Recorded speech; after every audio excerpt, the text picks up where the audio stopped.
Hi guys, this is Simon Sage from Into Mobile.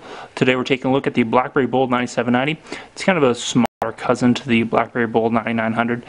Recently came to Canada by way of Rogers, Bell, and Telus, all the big three carriers up here, but still not down in the U.S. Presumably AT&T could offer this, but they haven't yet. It's going for $100 on a 3-year contract up here. And the specs are, although a little bit lower than the 9900, aren't really that much of a dip. The processor clocks in at 1 gigahertz. There's a 768 megabytes of RAM in there. There's a 5 megapixel camera on the back here with autofocus and LED flash.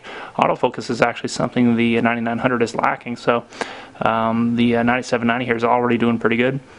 There's a 4x360 touchscreen on here, so that's a bit lower resolution than the 640x480 you'll find on the BlackBerry Bold 9900, and it generally runs pretty smoothly. You know, it's still the same BlackBerry 7 experience, which in turn wasn't that much of a leap from the BlackBerry 6 experience, but at least it's good and responsive here, and you've got a nice keyboard, a little bit smaller than the Bold 9900. Style-wise, there's a lot of the same stuff going on here that you've seen with the other OS 7 devices. Namely, one of my favorite additions is the new volume media keys here, where it's just a really tiny sliver, and you got a small bump for pause, play, and mute.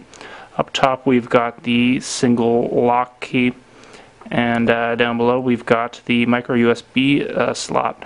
I'm still not a huge fan of the bottom slot there. It makes sense for docks, but I find that when it's at my desk, it means that I've got wires coming around in front of me, or I've got to spin the phone around, so just slightly awkward. But on the whole, you're going to see a lot of the same stuff here as you have in the other OS 7 devices, such as near-field communications that is enabled, I believe, on this version. Carriers have the ability to lock this stuff down, so it really varies based on where you pick it up. There's still no mobile hotspot here, but that is an OS update that seems to be making the rounds lately. Sprint just unloaded it on a bunch of different devices. I think the Torch 9850 and the Bold 9930.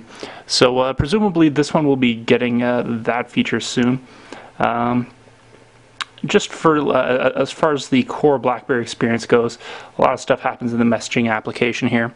You get your email, instant messaging stuff, Facebook messages, of course BBM. It's a very popular instant messenger, exclusive to other BlackBerry users. You also get notifications for, say, application updates. So it's really a nice hub for getting everything together in one place. Third-party applications can plug into it. There's also universal search, so you can just start typing from a dead start here, and you start getting local and extended search results here. So you can launch into a Google search, or see locally what you've got in your calendar or contacts. So pretty handy. Definitely inspired just a little bit by WebOS, like a couple of other RIMS products, but that's not necessarily a bad thing. It's definitely a nice layout here. We've got different ringtone profiles depending on what works for you, so you can set different ringtones for specific contacts as you will. We can show you App World here real quick. This has been recently revamped, so they've got kind of a new carousel layout. And they've just recently updated so that there are gifting options. So you can actually say to one of your other BBM contacts, "Hey, I want this app," and then they can buy it for you all through BBM, which is kind of cool. There are also new content ratings, so apps are now rated by like general audience or teen or whatever. So that's a decent step towards making everything kind of family friendly here. You may have seen one thing here in the carousel, BBM Music. That is a subscription music service that RIM's been offering. I'm still not sold on it, but for $5 a month, you get to pick 50 songs that are within your personal library. Then you expand that library by adding new BlackBerry contacts. So basically, you get to listen to the crappy music all of your friends pick. So I haven't been enjoying it myself too much personally, but we can launch into it real quick here. You can take a look at what it's like.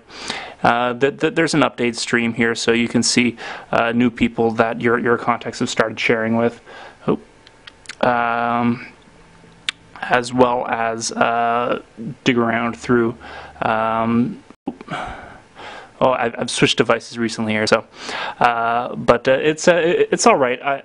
I find licensing can be a bit of an issue, but that's kind of an ongoing thing for any subscription-based music service, where you have a song in your library, but then the copyright holder pulls their cooperation from such and such a service, so all of a sudden you don't have a certain song in your playlist.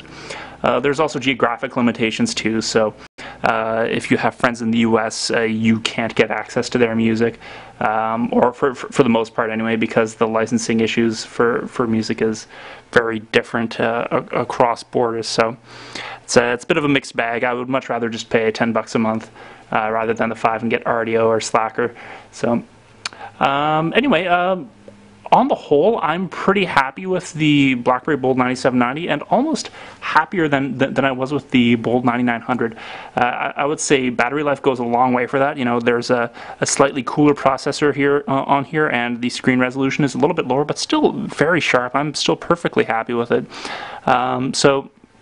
You know, comparable screen resolution here, just as fast, a couple of hang-ups, but nothing really serious, and a camera with autofocus. It's quite the novelty, huh? So anyway, feel free to swing by intomobile.com for our full review of the BlackBerry Bold 9790.